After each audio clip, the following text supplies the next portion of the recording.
بسم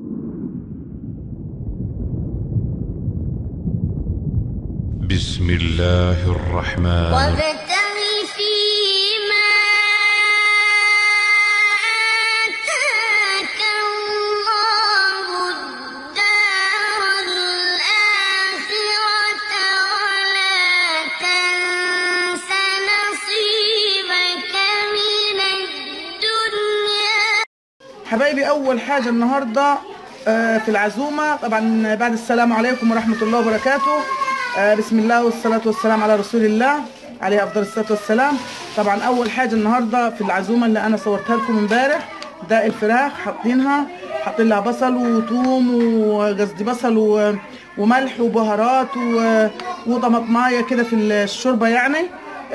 ده بيتسلق كده اهو عشان هنعمل منه الملوخيه، وهوريكم بعد كده برضو الترلي كده برضو. ده الصينيه بتاعت الترلي، بس بنت اختي طبعا حبيبتي الهام قالت لي لا يا خالتي احنا عشان الاطفال وكده مش هنعملها صينيه، هنعمله طبيخ زي كده. بعد ما عملت التجليه بتاعتها تخلي التجليه بتاعتها خفيفه مش تقيله كده يعني.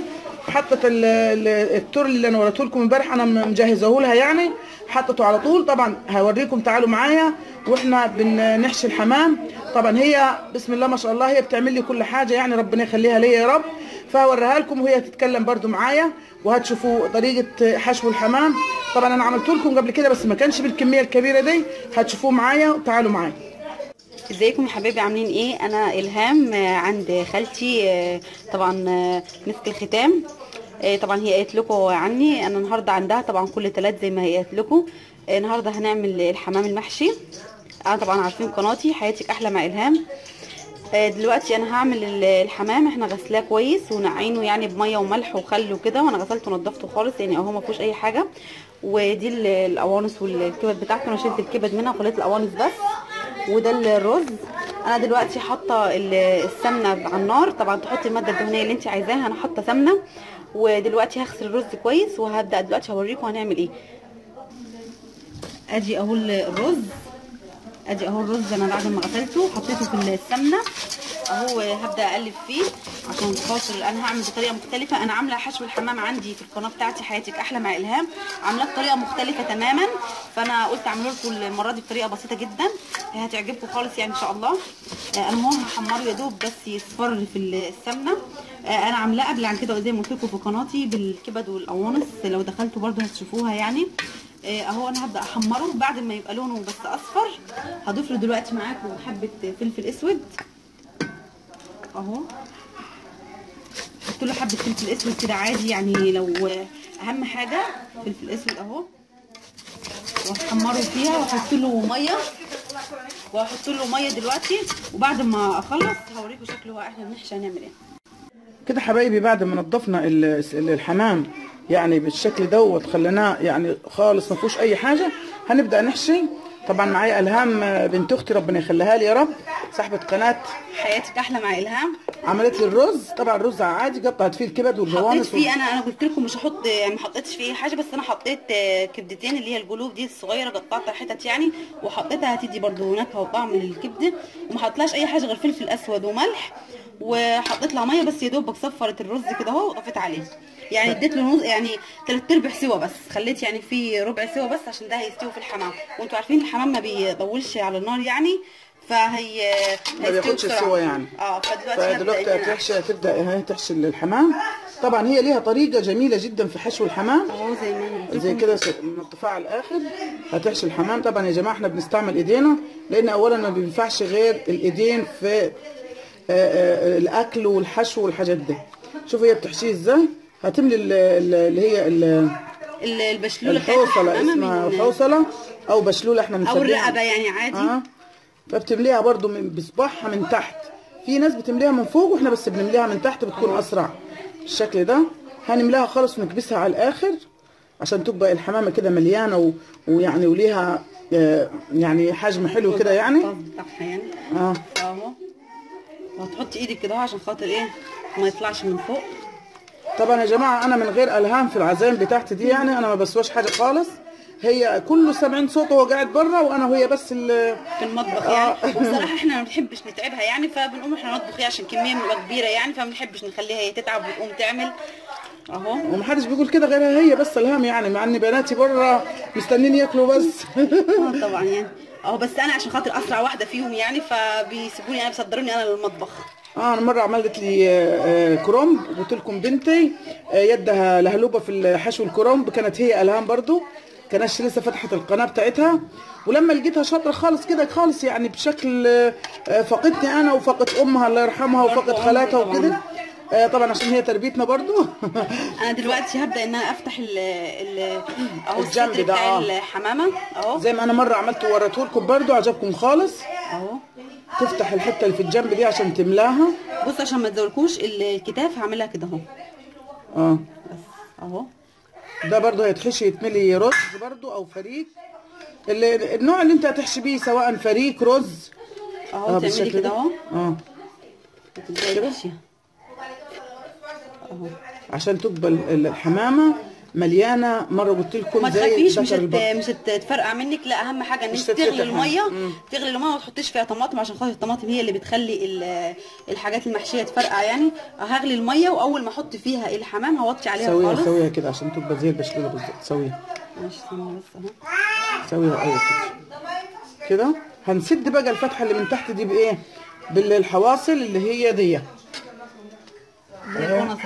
البونصه دي، هنسد الفتحه بتاعتها كده اهو كده. حطها كده ايوه تفرديها وتقفلي الحمامه بالرجلين كده اهو. شوف القفله ده، افتح فتحه في الحمامه يعني او الظهر بتاعت الحمامه، وابدا اني انا ايه احط الرجلين كده فيها، تكتفيها كده. هي فتحه الحمامه نفسها اللي هي من تحت دي اللي بننضفها خالص كده، اتقفلت الحمام بقت زي الفل.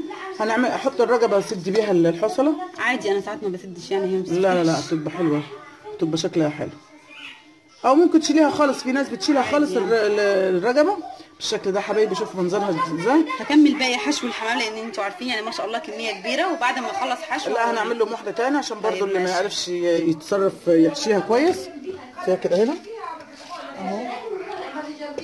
اهو، نحشي لكم واحده تانية كمان بالشكل ده. هي طبعا سريعه جدا، شوفوا ازاي بتحشيها كلها عشان برضو تعرفي ازاي تحشيها دي، سواء فريك او رز يعني نفس عادي زي ما تحبي يعني. لو عايز تعمليه رز ابيض برضو عادي، عايز تعمليه رز محمر كله برضو عادي، على حسب ما انت بتحبي. بس هو افضل طريقه بصراحه يعني عجبتنا في حشو الحمام هي الطريقه بتاعت الرز دي، صراحه جميله جدا يعني. في ناس بتعمل الرز ده بالخلطه كامله يعني، وفي ناس بتعمل رز ابيض خالص، خلطه الكرنب والمحشي والحاجات دي.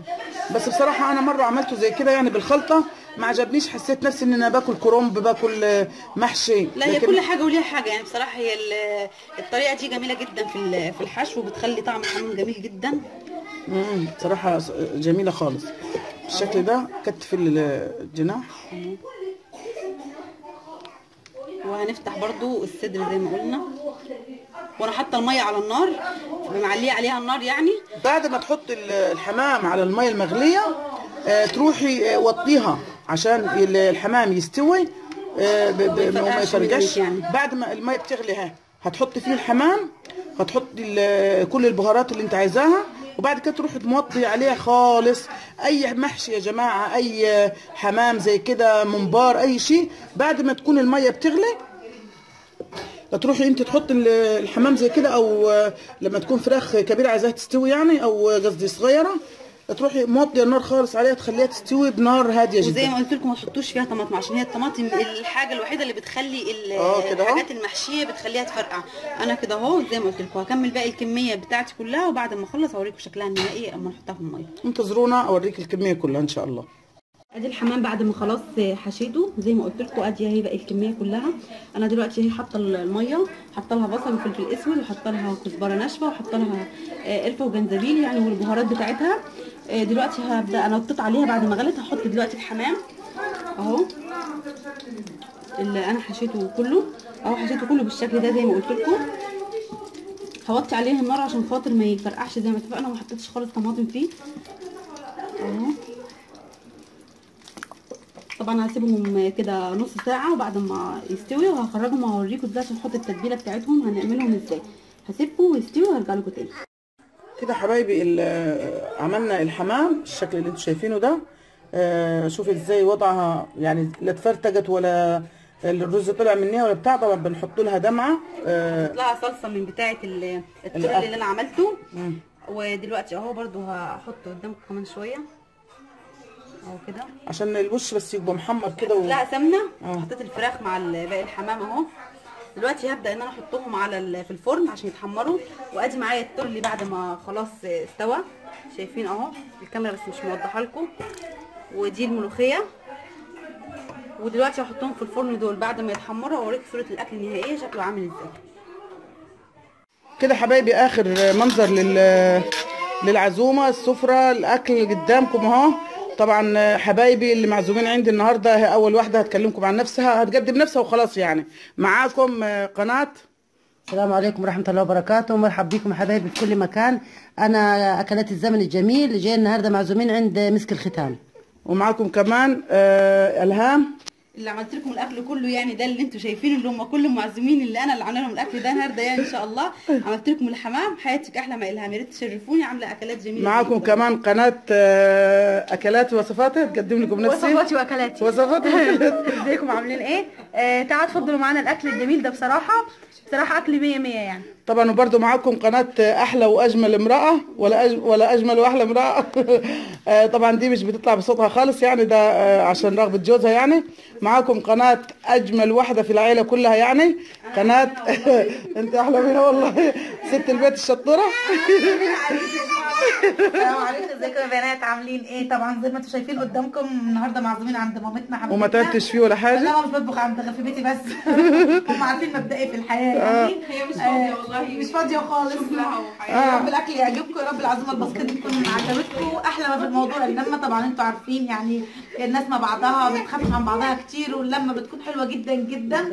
ربنا يا رب ما يحرمنا من لمتنا. واسالكم الدعاء لخالتي الله يرحمها، لان ما فيش عزومه كانت بتفوتنا الا وهي معانا، وان شاء الله باذن الله ربنا يجعل مثواها الجنه.